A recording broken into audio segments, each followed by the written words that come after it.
Wong masa depanmu karo dhek lho tidak sesuai konsep yang kamu rencanakan. Ya ora?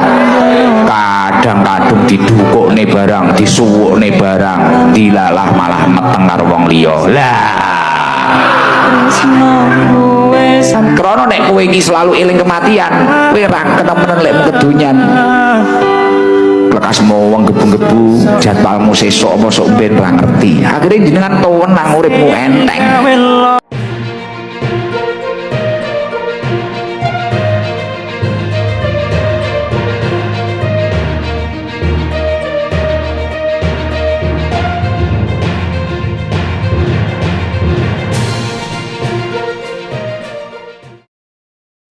Selamat datang di saluran YouTube penuh berkah ini, dengan salam sejahtera, Assalamualaikum warahmatullahi wabarakatuh.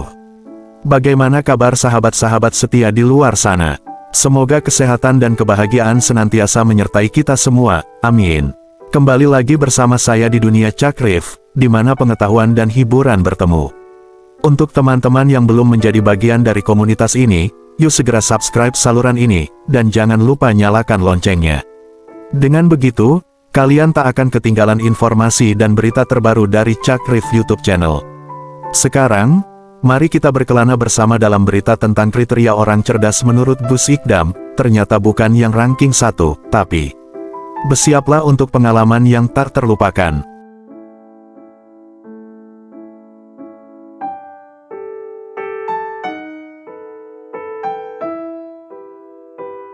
Kriteria orang cerdas menurut Gus Ikdam, ternyata bukan yang ranking 1, tapi seperti dikutip dari liputan6.com, Gus Ikdam dai viral asal Blitar menjelaskan bagaimana ciri-ciri sosok orang cerdas. Dalam membuka tentang hal ini sangat sederhana, mudah dicerna, termasuk dengan contoh yang sangat mudah dimengerti. Gus Ikdam menjelaskan hal ini dalam sebuah rutinan di Markas Sabilu Taubah Blitar, yang diunggah akun TikTok @lutfisalma. Untuk diketahui, orang cerdas tidak hanya didefinisikan oleh kecerdasan intelektual, tetapi juga melibatkan keterampilan sosial, kecerdasan emosional, dan kemampuan beradaptasi dalam berbagai situasi. Kecerdasan intelektual tercermin dalam kemampuan individu untuk memahami, menganalisis, dan mensintesis informasi dengan efektif. Daya ingat yang kuat dan kemampuan memecahkan masalah kompleks seringkali menjadi ciri khas orang cerdas. Di samping itu, kecerdasan emosional juga menjadi aspek penting dalam mendefinisikan seseorang yang cerdas. Kemampuan mengenali dan mengelola emosi, baik pada diri sendiri maupun orang lain, menciptakan landasan yang kuat untuk hubungan interpersonal yang sehat. Orang cerdas mampu memahami dinamika sosial, berkomunikasi secara efektif, dan beradaptasi dengan berbagai konteks sosial. Orang cerdas orang yang seperti ini. Kembali ke Gus Ikdam, ia secara tegas menyatakan orang yang cerdas itu orang yang selalu mengingat kematian. Wong nek cerdas kui wong sing eling kematian, ujar Gus Ikdam. Alasannya, jika seseorang ingat akan kematian tidak akan terlalu mengejar dunia, tidak menggebu-gebu sekali. Orangnya juga akan tenang, mau kapan saja dipanggil Yang Maha Kuasa tenang. Wong sing eling kematian, orang nemen-nemen oleh kedunyan, kata Gus Ikdam. Tapi orang-orang yang lupa tentang kematian, seolah-olah hidupnya akan panjang sekali umurnya, dicoba saja, pasti mikirnya ruwet, masa depan begini begitu dan sebagainya. Lawong masa depanmu karo dee tidak sesuai konsep yang kamu rencanakan.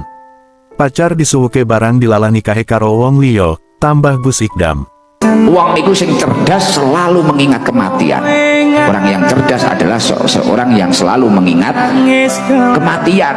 Krono nek kowe iki selalu eling kematian, kowe ra ketemu lek kedonyan.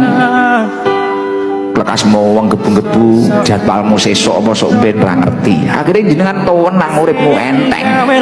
Serakaken beban. Tapi kalau kamu itu lupa akan kematian, seolah-olah hidupnya ini berpuluh-puluh tahun jajalan. Kowe engko nek pikiranmu panggah masa depanmu ngene, masa depanmu ngene, wong masa depanmu karo dhek lho tidak sesuai konsep yang kamu rencanakan. Ya ora? Kadang-kadang didukuk nih barang, disuwuk nih barang, dilalah malah meteng karo wong liya. Lah. Krono nek kowe iki selalu eling kematian, kowe ra ketemu lek kedonyan. kasmo wong gebu-gebu jadwalmu sesuk apa sok ben ra ngerti. Akhirnya jenengan tenang uripmu enteng. Serahkan beban. Tapi kalau kamu itu lupakan kematian seolah-olah hidupnya ini berpuluh-puluh tahun jajalan. Kowe engko nek pikiranmu panggah masa depanmu ngene, masa depanmu ngene, wong masa depanmu karo dhek lho. Tidak sesuai konsep yang kamu rencanakan. Ya ora? Kadang-kadang didukukne barang, disuwukne barang, dilalah malah meteng karo wong liya. Lah. Manfaat mengingat kematian. Sementara menukil muslim.or.id berikut beberapa faedah atau manfaat mengingat kematian. 1. Mengingat kematian adalah termasuk ibadah tersendiri.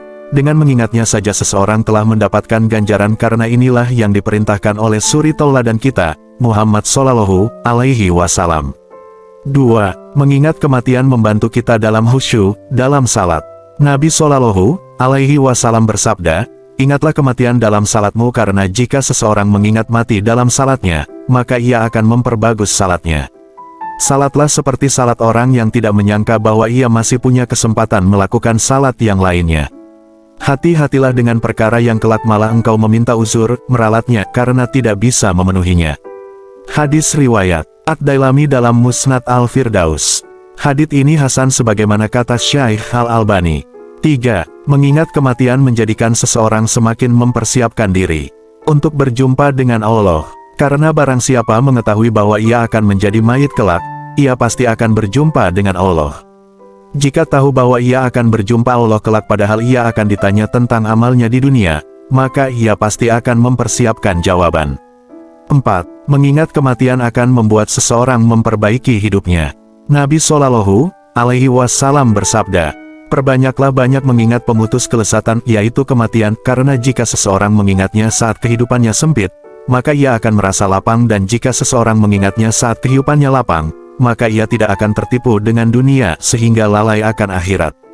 Hadis riwayat Ibnu Hibban dan Al-Baihaqi, dinyatakan hasan oleh Syekh Al-Albani. 5. Mengingat kematian membuat kita tidak berlaku zalim. Allah Ta'ala berfirman, tidaklah orang-orang itu menyangka bahwa sesungguhnya mereka akan dibangkitkan. Al-Quran, Surat Al-Mutaffifin, 4. Ayat ini dimaksudkan untuk orang-orang yang berlaku zalim dengan berbuat curang ketika menakar. Seandainya mereka tahu bahwa besok ada hari berbangkit dan akan dihisap satu persatu, tentu mereka tidak akan berbuat zalim seperti itu. Terima kasih telah menikmati berita tentang kriteria orang cerdas menurut Gus Ikdam, ternyata bukan yang ranking 1, tapi kami sangat menghargai dukungan dari kalian, para pemirsa setia. Jangan lupa untuk memberikan like, subscribe, dan berbagi video ini agar lebih banyak orang dapat menikmati konten yang bermanfaat dari Cakrif YouTube channel. Wassalamualaikum warahmatullahi wabarakatuh, dan sampai jumpa di video kami selanjutnya.